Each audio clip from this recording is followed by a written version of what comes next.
Ang mabuting balita ng Panginoon ayon kay San Lucas. Papuri sa iyo, Panginoon.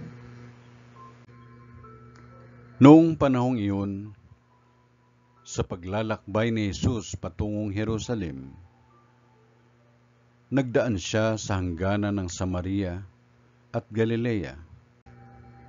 Nang papasok na siya sa isang nayon, siya'y sinalubong ng 10 kitungin. Tumigil sila sa malayo-layo at tumiyaw ng, "Jesus, Panginoon, mabag po kayo sa amin." Nang makita sila, ay sinabi niya, "Humayo kayo at pakita sa mga saserdote."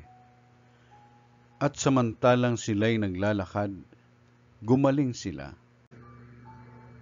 Nang mapuna ng isa na siya'y magaling na, nagbalik siyang sumisigaw ng pagpupuri sa Diyos. Nagpatira pa siya sa paanan ni Jesus at nagpasalamat. Ang taong ito'y Samaritano. Hindi ba 10 ang gumaling? Tanong ni Jesus. Nasaan ang 9?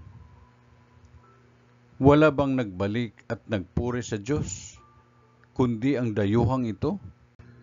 Sinabi ni Jesus sa kanya, "Tumindig ka't humayo sa iyong lakad.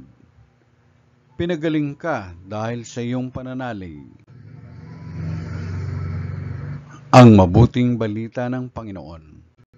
Pinupuri ka namin, Panginoong Jesucristo.